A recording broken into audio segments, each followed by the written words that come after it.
Hello viewers. आज के इस वीडियो में हम क्रैश कोर्स की सीरीज में फिजिक्स का चैप्टर नंबर 1 आवेश और विद्युत क्षेत्र आरंभ करने जा रहे हैं। तो चलिए स्टार्ट करते हैं। देखिए, जो फिजिक्स का चैप्टर नंबर 1 है आवेश और विद्युत क्षेत्र, उसमें जो सबसे महत्वपूर्ण पार्ट है आपका, वो है आपका विद्युत द्विध्रुव। और विद्युत द्विध्रुव के कारण किसी बिंदु पर विद्युत क्षेत्र की तीव्रता और गॉस का प्रमेय, ये तीन टॉपिक है जो कि अत्यंत महत्वपूर्ण है। आज हम विद्युत द्विध्रुव और विद्युत द्विध्रुव के कारण किसी बिंदु पर विद्युत क्षेत्र की तीव्रता अक्षीय स्थिति और निरक्षीय स्थिति पर निकालना सीखेंगे। तो चलिए स्टार्ट करते हैं। देखिए, विद्युत द्विध्रुव क्या होता है। विद्युत द्विध्रुव का अर्थ होता है जब दो समान परिमाण, अर्थात उनका जो परिमाण होगा वो कैसा होना चाहिए, समान होना चाहिए। जब दो समान परिमाण परंतु उनकी जो प्रकृति होगी वो कैसी होगी, विपरीत होगी। परंतु विपरीत, कैसी विपरीत प्रकृति के आवेश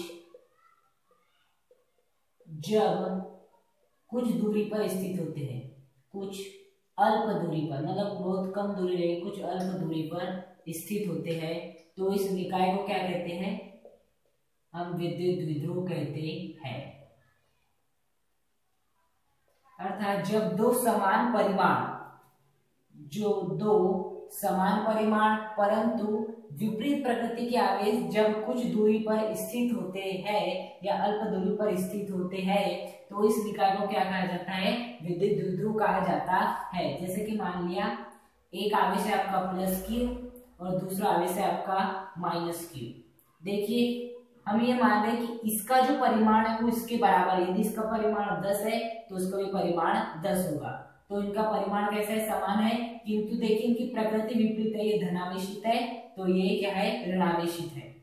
ये बिंदु है जिस पर प्लस के आवेश उपस्थित है और ये बिंदु माइनस के आवेश उपस्थित है। समान परिमाण के दो समान परिमाण परंतु विपरीत प्रकृति के आवेश जब एक दूसरे से कुछ अल्प दूरी पर स्थित होते हैं। देखिए ये कुछ दूरी पर स्थित है, इस दूरी को हम क्या नाम दे देते हैं, आपका 2a नाम दे देते हैं। क्या नाम दे देते हैं, आपका 2a नाम दे देते हैं। कुछ अल्प दूरी जो कि 2a है पर स्थित होते हैं, तो इस निकाय को, ये जो आपका निकाय है, इस निकाय को हम क्या कहते हैं, आपका द्विध्रुव। क्या कहते हैं, विद्युत द्विध्रुव। तो समझ में, विद्युत द्विध्रुव का अर्थ क्या होता है, जब दो समान परिमाण किंतु विपरीत प्रकृति के आवेश एक दूसरे से कुछ दूरी पर स्थित जो कि 2 है होते हैं, तो इस निकाय को क्या कहते हैं, विद्युत द्विध्रुव कहते हैं। विद्युत द्विध्रुव से संबंधित एक महत्वपूर्ण परिभाषा होती है आपकी द्विध्रुव आघूर्ण की। किसकी, द्विध्रुव आघूर्ण की। वो क्या होती है, जो आपका द्विध्रुव आघूर्ण होता है वो होता है आपका, जो भी आपका विद्युत द्विध्रुव होगा, जो भी आपका विद्युत द्विध्रुव होगा, जैसे कि यहाँ ये है विद्युत द्विध्रुव में यदि आप आवेश गुणा क्या करते हो, उनके मध्य की दूरी करते हो, तो आपको क्या मिल जाएगा, द्विध्रुव आघूर्ण। क्या मिल जाएगा आपको, द्विध्रुव आघूर्ण।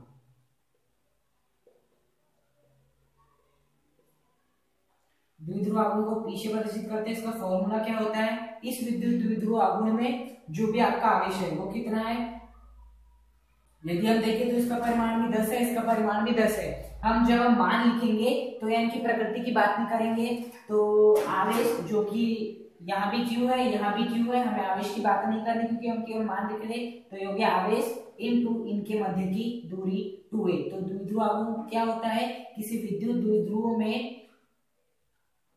द्विध्रुव में उपस्थित आवेश और दोनों आवेशों के मध्य की दूरी का गुणनफल क्या कहलाता है, आपका द्विध्रुव आघूर्ण कहलाता है। इसे पीछे प्रदर्शित करते हैं और ये इसका फॉर्मूला है।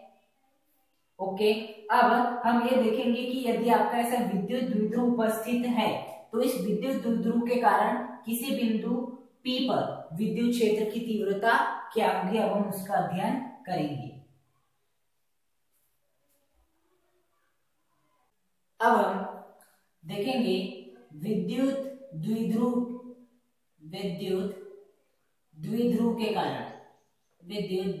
के कारण अक्षीय स्थिति पर, कौन सी स्थिति पर, अक्षीय स्थिति पर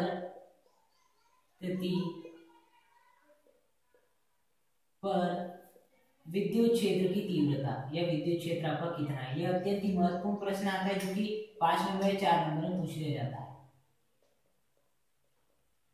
देखिए मतलब कि जो आपका विद्युत द्विध्रुव होगा, जो कि क्या होता है आपका, ये हो गया आपका माइनस क्यू आवेश और ये हो गया आपका प्लस क्यू आवेश, ये हो गया आपका विद्युत द्विध्रुव, ये क्या हो गया आपका विद्युत द्विध्रुव। तो इस विद्युत द्विध्रुव के कारण अक्षीय स्थिति पर, अर्थात यदि हम इसे आगे बढ़ाए तो ये बन जाएगा आपका अक्ष, ये होता है आपका अक्ष। विद्युत द्विध्रुव कारण, ये विद्युत द्विध्रुव के कारण अक्षीय स्थिति पर किसी बिंदु पर, तो मान लेते हैं अस्थिर स्थिति पर, किसी बिंदु पर, यहाँ आएगा किसी बिंदु पर, तो हम मान लेते हैं वो बिंदु क्या है आपका P है। इस बिंदु पर इस विद्युत द्विध्रुव कारण जो भी विद्युत क्षेत्र की तीव्रता होगी उसे हमें क्या करना है, निकालना है। तो हम वही निकालने का प्रयास करेंगे। देखिए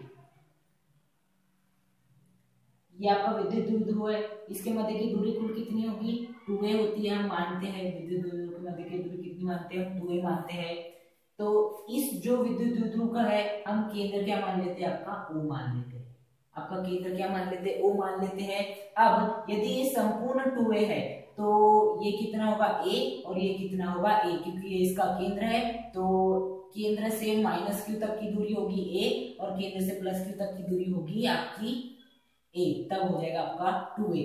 इसे नाम दे देते हैं बिंदु A और इसे नाम दे देंगे बिंदु B। ये है आपका विद्युत द्विध्रुव A और B, जिसके एक बिंदु पर माइनस की आवेश रखा है, दूसरे बिंदु पर प्लस की आवेश रखा है। दोनों विद्युत द्विध्रुव के मध्य की दूरी कितनी है, 2a है।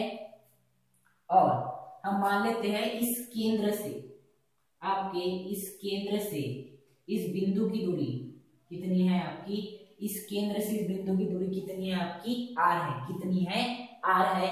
अब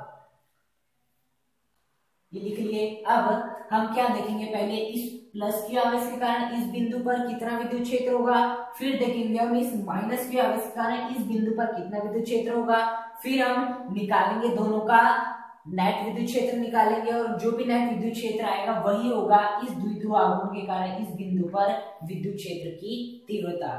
तो प्लस क्यू आवेश के कारण, प्लस क्यू आवेश के कारण विद्युत क्षेत्र, आपका प्लस क्यू आवेश के कारण क्या निकाल लेते हैं, विद्युत क्षेत्र। और विद्युत क्षेत्र को इसे प्रदर्शित करते हैं, ये प्लस क्यू आवेश के कारण, इसलिए इसे हम E1 दर्शा देते हैं। तो विद्युत क्षेत्र का फॉर्मूला क्या होता है आपका, विद्युत क्षेत्र बराबर होता है 1/4 pi epsilon naught into K Q upon R square.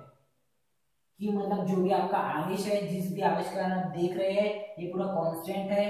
K भी कांस्टेंट, एप्सिलॉन नॉट भी कांस्टेंट और 4 पाई भी कांस्टेंट। और ये जो आपका R स्क्वायर है, तो इसमें R का क्या मतलब है कि जिस आवेश से आप किसी बिंदु पर विद्युत क्षेत्र की तीव्रता निकाल रहे हैं उसके मध्य की दूरी है इस R का मतलब, और बाकी टर्म की आपकी कांस्टेंट है अर्थात नियत है। तो E1 क्या हो जाएगा आपका 1/4 पाई एप्सिलॉन नॉट, जैसे का ऐसा आएगा नॉट K। अब आपका आवेश क्या है, आपका Q ही है, तो Q अपॉन R। इस प्लस के आवेश से इस बिंदु की दूरी कितनी है वो हम निकालेंगे। देखिए इस बिंदु P से इस बिंदु O तक की दूरी कितनी है आपकी, R है। और इस बिंदु B से इस बिंदु O तक की दूरी कितनी है आपकी, A है। तो बिंदु P से बिंदु Q तक की दूरी कितनी हो जाएगी आपकी, R माइनस A। यही हो जाएगी, इतनी आपकी R है, इतनी आपकी A है, तो इतनी क्या हो जाएगी आपकी R माइनस A। तो यहाँ क्या आ जाएगा आपका R माइनस A और इसका क्या आ जाएगा होल स्क्वायर। तो ये हो गया E1। आप सभी जानते हैं विद्युत क्षेत्र एक सदिश राशि, तो इसकी दिशा भी होती है। तो इस प्लस क्यू आविष्कार है, इस बिंदु पर विद्युत क्षेत्र की जो दिशा होगी, विद्युत क्षेत्र की दिशा होगी वो क्या होगी, इससे दूर होगी। वो कैसे होगी, इससे दूर होगी, क्योंकि प्लस के आविष्कार किसी बिंदु पर विद्युत क्षेत्र की तीव्रता उससे दूर होती है। अब हम देख लेते हैं आपका माइनस क्यू आवेश के कारण, आपका माइनस क्यू आवेश के कारण विद्युत क्षेत्र कितना हो जाएगा आपका, माइनस क्यू आवेश के कारण विद्युत क्षेत्र, इसे हम मान लेते हैं आपका E2। क्या मान लेते हैं, इसे हम आपका E2 मान लेते हैं। 1/4 पाई एप्सिलॉन नॉट, ये तो कांस्टेंट टर्म है। आवेश क्या आपका माइनस क्यू है, चूंकि जो आपका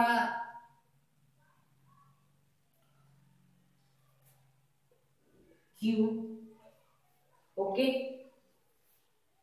और इनके मध्य क्या आ जाएगा आपका, देखिए यहाँ क्या आपका माइनस क्यू आवेश है, फिर भी हमने क्या लिखी है, केवल क्यू ही लिखी है, केवल क्या लिखे है, क्यू ही लिखे है, क्योंकि जो आपका विद्युत क्षेत्र होता है वो कैसी होती है, आपकी सदिश राशि होती है।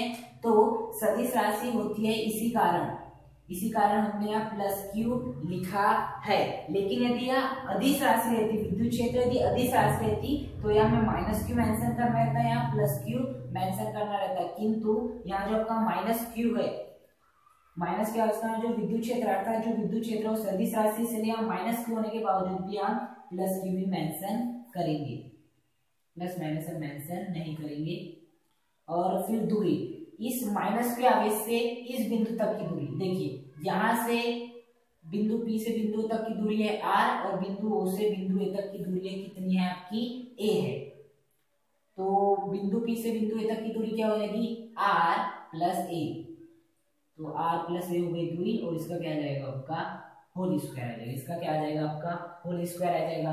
तो प्लस के आवेश कारण विद्युत क्षेत्र निकाल लिए, माइनस के आवेश कारण हमने विद्युत क्षेत्र निकाल लिए। अब मैंने बताया विद्युत क्षेत्र सदिश राशि है, तो माइनस के आवेश कारण जो विद्युत क्षेत्र होगा उसका तो परिमाण आ गया, लेकिन इसकी दिशा क्या होगी, तो माइनस क्यू आवेश के कारण हमेशा याद रखना, ऋणात्मक आवेश के कारण हमेशा जो किसी भी बिंदु पर विद्युत क्षेत्र की तीव्रता है उस माइनस आवेश की ओर होती है, किसकी ओर होती है, माइनस आवेश की ओर ही होती है।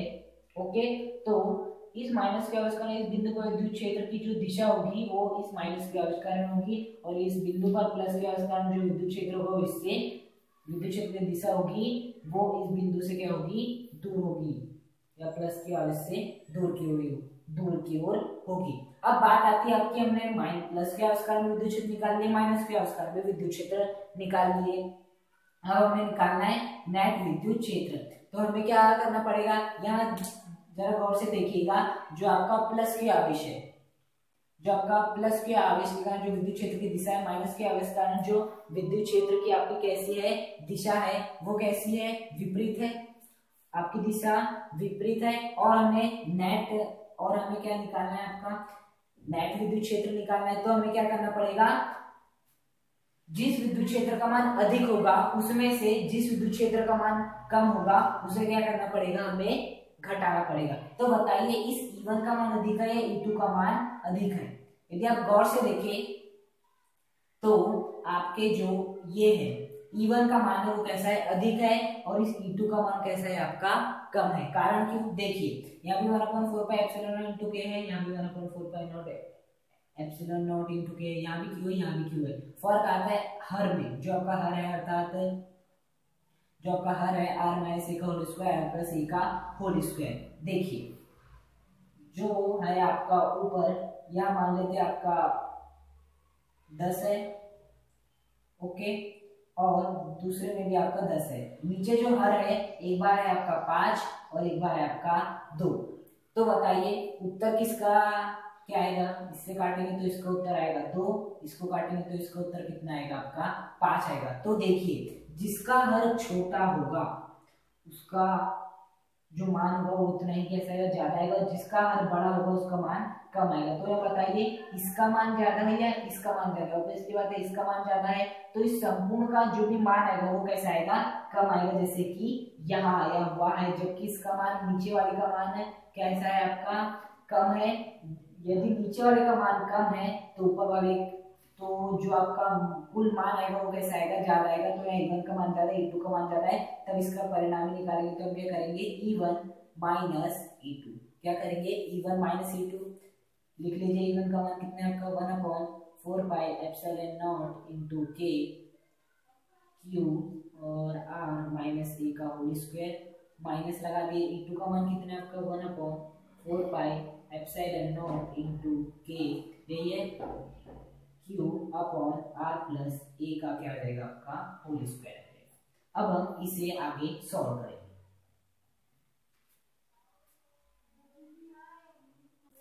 यहां से हम जो है आपका यहाँ भी 1/4 pi epsilon naught into K है और क्यू है यहाँ भी 1/4 pi naught 4 pi epsilon naught into K है और क्यू है, तो दोनों में से हम इनको क्या लेते हैं कॉमन ले लेते हैं। यहाँ क्या कॉमन ले लेंगे हम E = 1/4 pi epsilon naught into के और क्यू क्या ले लेंगे हम कॉमन ले लेंगे। आपका अंदर क्या बचेगा आपका 1/r माइनस ए का होल स्क्वायर, ये बच जाएगा आपका 1 - r माइनस ए का whole square minus 1/r plus A का होल स्क्वायर, क्या हो जाएगा आपका होल स्क्वायर।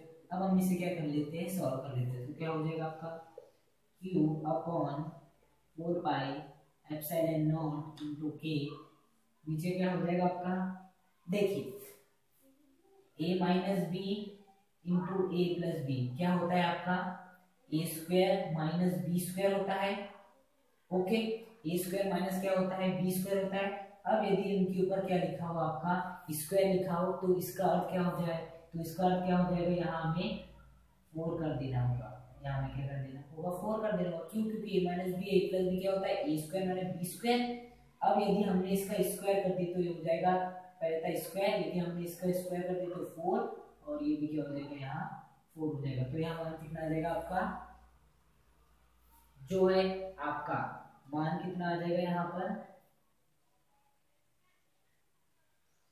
जो आपका मान आ जाएगा इस ए के स्थान पे क्या है आपका r और इस b के स्थान पे क्या है a है, तो आपका मान कितना आ जाएगा r4 माइनस a4, कितना हो जाएगा r4 माइनस a4। ये किस प्रकार से आपको समझ में आया, देखिए हमने r के स्थान पे a लिया और b के स्थान पे हमने और a के स्थान पे हमने क्या लिए b लिए है। a minus B A plus B क्या होता है स्क्वायर माइनस बी स्क्वायर। अब यदि हम इसका स्क्वायर करेंगे तो क्या हो जाएगा a4 माइनस b4, उसी प्रकार यहाँ हो जाएगा r4 माइनस a4। ओके, अब हम क्या करेंगे देखिए यहाँ ऊपर क्या बच जाएगा, यदि हम ध्यान से देखें तो आपको ऊपर क्या बच जाएगा, या इससे अच्छा हम क्या करते हैं पहले हम ले लेते हैं इन दोनों का एलसीएम, तो कितना हो जाएगा r माइनस ए का होल स्क्वायर और हो जाएगा आपका r प्लस ए का होल स्क्वायर, यही हो जाएगा आपका r माइनस ए का whole square r plus A का होल स्क्वायर। साधारण कीजिए, उस रूप में हम थोड़ी देर बात करेंगे, पहले इनका एलसीएम ले लीजिए इतना आ जाएगा।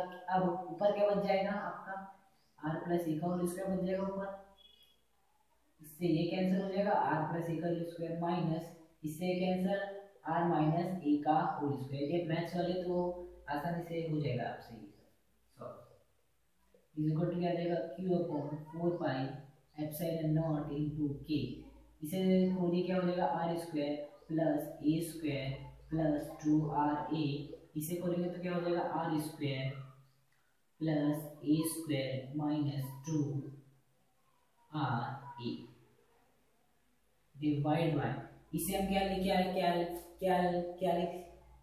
इसे हम क्या लिख सकते हैं a4 minus b4 a minus b का whole square a plus b के होल स्क्वायर को a4 माइनस b4 लिख सकते हैं, तो इसको क्या लिख सकते हैं हम r4 माइनस a4, क्या लिख सकते हैं r4 माइनस b4 a4 ले सकते हैं लिख सकते हैं। अब इसे हम आगे और सॉल्व कर लेते हैं, तो क्या हो जाएगा q upon 4 pi epsilon naught into k, देखिए माइनस करना है इंटू करा देंगे तो r square plus a square plus 2ra, ये माइनस का इंटू करेंगे तो minus r square minus a square plus 2ra divide by r4 minus a4।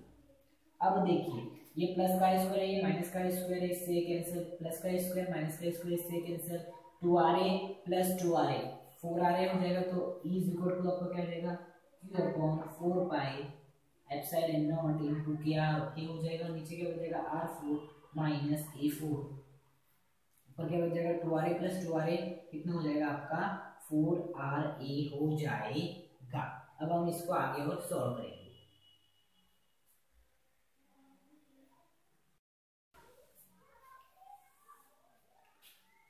अब इसके आगे हम यहाँ सॉल्व कर लेते हैं। ई बराबर क्या हो जाएगा आपका, इस क्यू का इंटू 4r में करा लो तो Q into 4r A divide by 4 pi epsilon naught into के, 4 पाई एप्सिलॉन नॉट इंटू के हो जाएगा।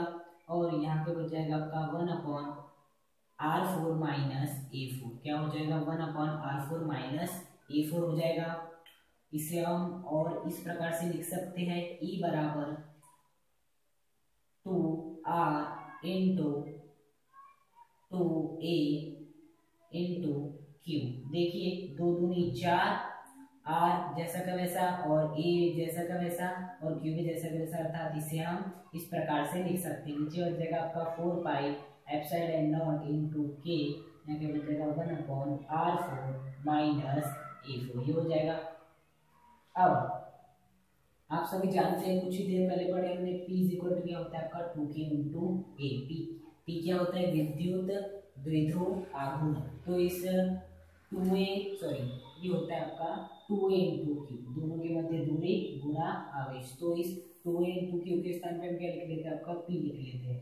तो यहाँ क्या हो जाएगा 2r जैसा का वैसा, और 2a इंटू क्यू के स्थान पे क्या लिख लेते हैं, p लिख लेते हैं। तो हो जाएगा 2rp divide by 4 pi epsilon naught into K, नीचे क्या हो जाएगा 1/r4 माइनस a4, ये हो जाएगा। इसे हम आगे और सॉल्व कर लेते हैं।